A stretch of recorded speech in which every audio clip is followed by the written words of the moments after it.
como os modelos agora são multimodais e você pode visualizar as coisas, um texto meio que passa batido, porque na hora que a GPT gera uma explicação muito louca, na hora que você olha o texto, aí você fala assim, não, tá certo. Exato, né? O texto é mais fácil de eu enganar, né? Exatamente, esse é o ponto. O texto é mais fácil de enganar, a imagem não é.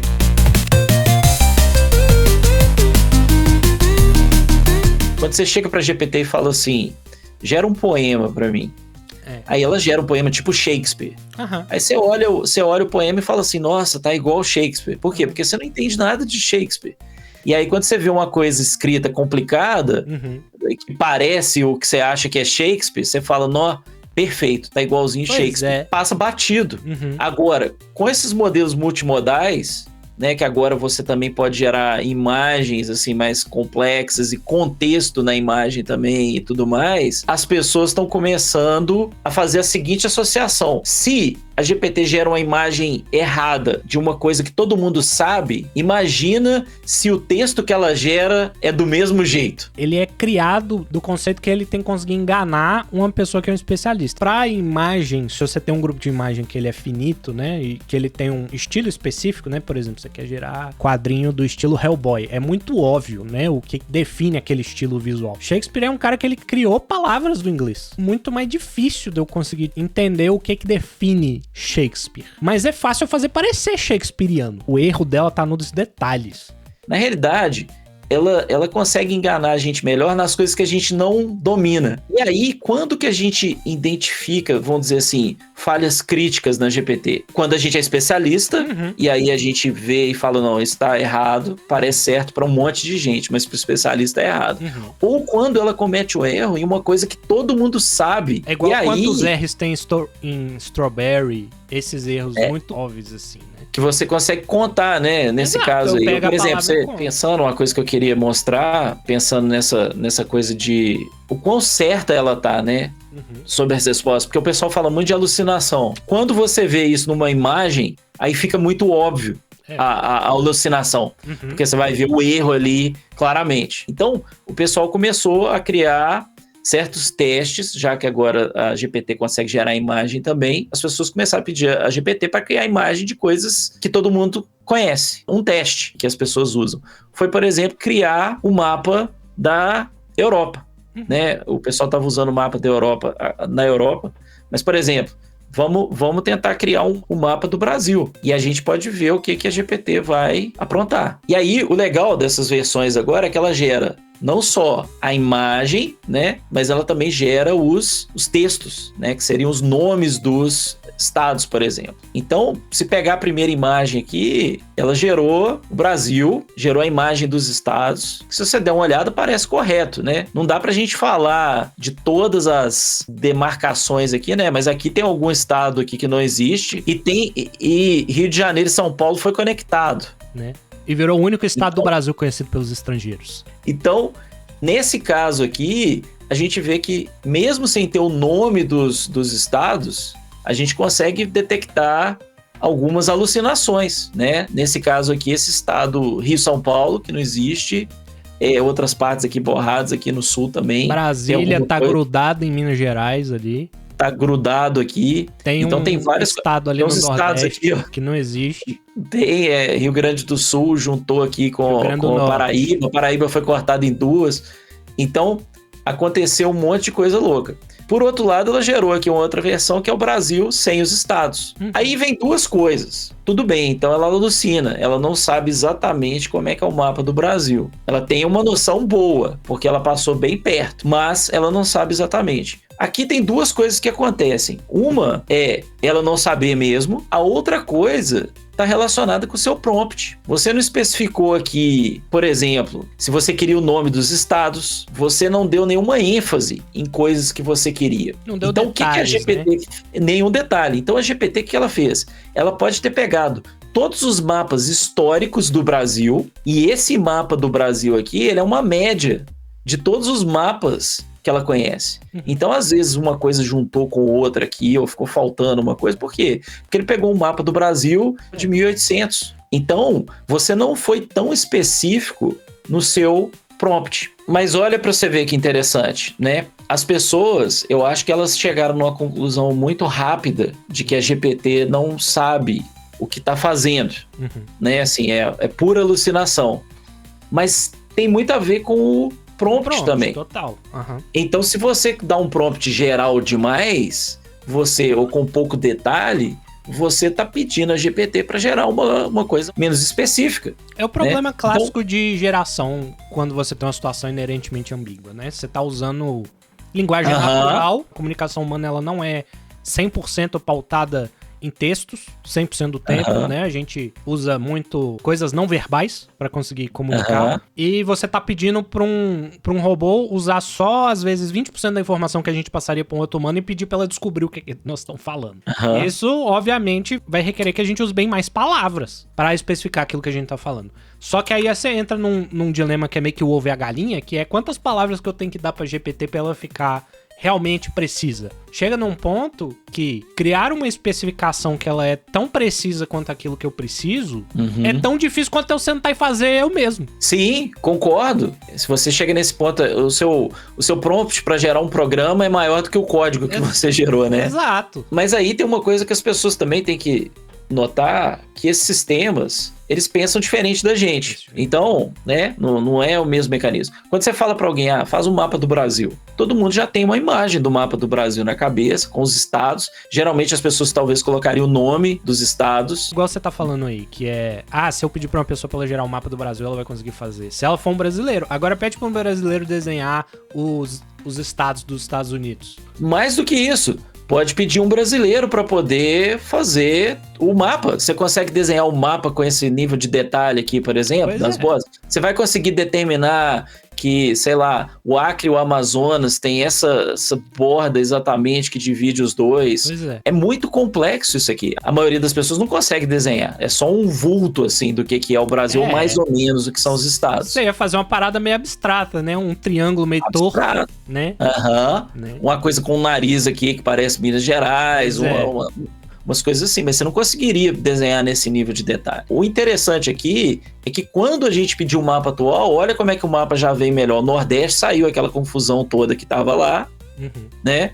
Brasília descolou mais aqui, né? Continuou aquele problema aqui do Rio e São Paulo, quer dizer, ele já gerou uma parte melhor. Por quê? Porque você chegou para o modelo que foi mais específico. Eu quero o mapa atual do Brasil. E aí, se você não pede o nome dos estados, não vem o nome dos estados. Não é por default o modelo vai fazer isso, né? Mas aí, quando você pede o nome dos estados, olha o que acontece, né? Você cria o ICRI. Piauí virou Pará. Dois irmãos, o ICRI e o AGRI. Então, assim, ele não conseguiu posicionar as coisas certas. Mas aqui nós estamos usando a GPT-4o, né? Que é um modelo mais antigo. Se a gente pegar, por exemplo, um modelo mais novo, vamos tentar pedir a mesma coisa e vamos ver se melhorou de uma versão para outra. Mas o que acontece? Esse aqui já é um modelo que tem reasoning, né? Que é aqueles modelos que pensam antes de solucionar um problema. Ele faz em múltiplas etapas, né? Em vez dele pegar seu prompt e dar exatamente a saída que ele dá, ele retroalimenta o que ele tá pensando para gerar processos intermediários. Ele quebra o problema, né? Vamos dizer assim. Ele vai estruturar o que ele vai fazer primeiro, aí ele vai tentar executar cada etapa do processo e aí ele faz elaborado. E aí no que ele pensa para fazer alguma coisa, ele geralmente tem uma resposta melhor. Aqui nós estamos vendo que de mapa do Brasil ele não tá muito bom, não. Mas melhorou, agora não tem. Ele tirou o ICRI e o AGRI. Minas Gerais voltou a ser Minas Gerais. Rio de Janeiro não dá pra saber direito se é Rio ou se é São Paulo. Tem 2 Paraná agora. Aí, isso aí pode ter um outro problema. Talvez não tenha tantos dados sobre o quê? O Brasil. A gente sabe que esses modelos são treinados muito mais com coisa em inglês, né? Porque são empresas americanas.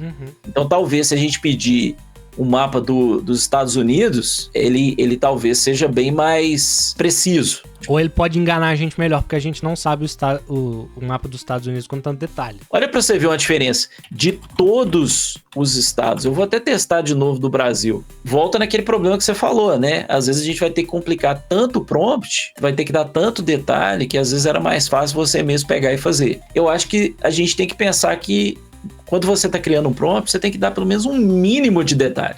A gente não pode esperar, que eu vejo muitas pessoas se decepcionando com a GPT, porque as pessoas esperam um milagre. Agora ficou muito doido. Agora ficou muito louca. Né? Dá a impressão que talvez ela botou mais nomes aqui, não sei. Não tem mais palavras, mas agora, né? Ele criou uns estados, tem o Binaia ali, o Pará tá totalmente errado. O Tocantins foi parar lá em cima. Tocantins foi lá. Não, Minas Gerais virou Rurito. Rurito Santo, parece um estado, assim, de algum país que fala espanhol. Né? Eu vou fazer mais um teste, porque a gente tá querendo o nome completo dos estados. O que complica realmente na hora de escrever, né, no mapa ali, porque tem pouco espaço, um estado é menor que o outro. As abreviações, eu vou colocar exemplos aqui. Outra coisa que você pode fazer para melhorar. Exemplo é sempre uma coisa boa de você colocar no prompt, porque ajuda a clarificar o máximo que você consegue, né? O problema do exemplo é você filtrar demais o prompt e a GPT só focar naqueles exemplos em vez de generalizar. E aí é uma questão de você dar variabilidade aos seus exemplos. O prompt, na realidade, ele é uma mistura de duas coisas, né? Você tem dois tipos de técnicas que você usa, que é o prompt de instrução, Instruction Prompt, e você tem o outro tipo de prompt, que é o Few Shot Prompting, ou Zero Shot Prompt, que você dá exemplos. É baseado em exemplos e baseado em instrução. O que acontece? Quando você dá o exemplo, é bom que ele segue exatamente aquele exemplo seu. Então, por exemplo, olha nesse caso aí. Como a gente deu o exemplo de como a gente queria a abreviação, ele fez todos os estados com 2 letras. E ele acertou mais. O Sul, ele pulou um lugar ali. Santa Catarina empurrou pra cima e Paraná pra cima. Mas ele acertou Mato Grosso do Sul, tem 2 Minas Gerais agora. 3, na verdade. Tem o MB aqui, que é um estado completamente novo, né? Que o Pará veio parar aqui e o MB pra lá. Melhorou o mapa agora. Por quê? Nós colocamos exemplos de como a gente queria a abreviação.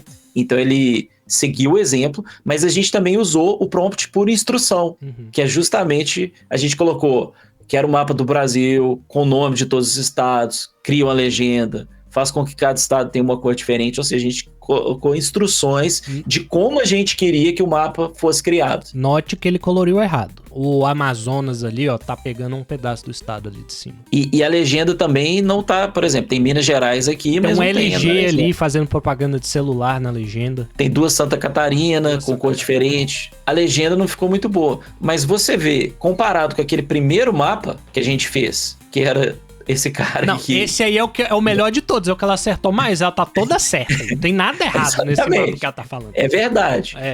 Não sei, talvez aqui no contorno deve ter algumas coisas, né? Parece que tá meio... Tá meio gordinho.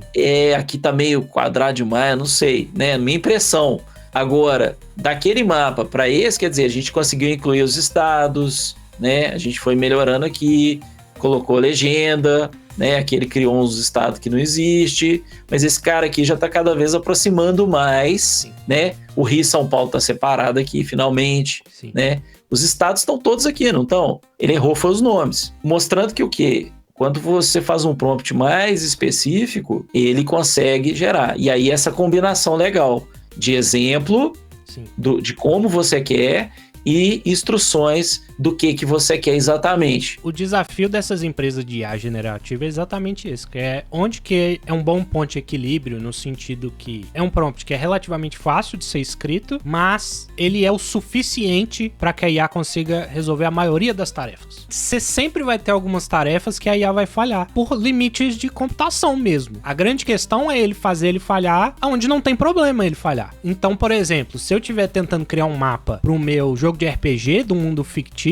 ele criar estado, pra mim não é um problema. Mas se eu estiver tentando criar uma reprodução histórica, às vezes é melhor você contratar um cartógrafo histórico do mapa pra conseguir fazer isso do jeito que você quer. Eu não sou especialista totalmente nos Estados Unidos não, mas ele gerou um bom mapa, eu diria. Até os lugares que eu conheço, tá indo assim, tipo, Texas é realmente aquele grandão ali. Flórida aqui embaixo. Flórida tá aí. O Alasca. Eu não sei se é AK, né? Mas tá lá. Washington. Ali Nevada tá ali, Arizona tá ali, Arizona. México. E ele colocou nome em praticamente todos os estados, né? Que no Brasil ele tava saltando talvez alguns, ou deixando de colocar. Esse aqui ele colocou em todos. Então, assim, é de se esperar que ele faça o melhor trabalho com o mapa dos Estados Unidos, porque esses modelos são criados pelas empresas americanas. E a maior parte dos clientes deles são dos Estados Unidos. Pergunta se tá certo. o mapa? Será que ele se contradiz? Não, há vários erros ali. Ele achou vários erros aqui. Então, o que eu vejo muitas pessoas reclamarem, muitas pessoas desistirem ou criticarem a GPT, assim, de uma forma assim, a GPT não entende nada, não faz nada certo. E eu acho que muitas vezes isso acontece porque a pessoa não está fazendo um bom prompt. Porque ela chega a primeira vez, chega lá e fala assim, mágica, GPT. E a GPT não vai fazer mágica.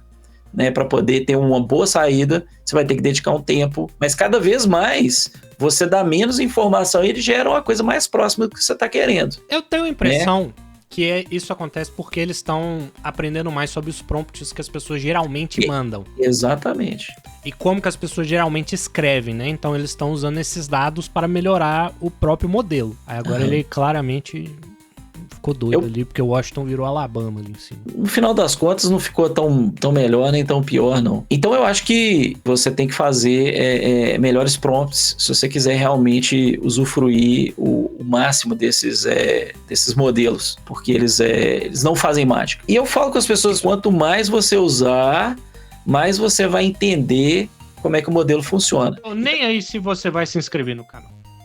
Mas eu tô aí sim, então se inscreve, viu?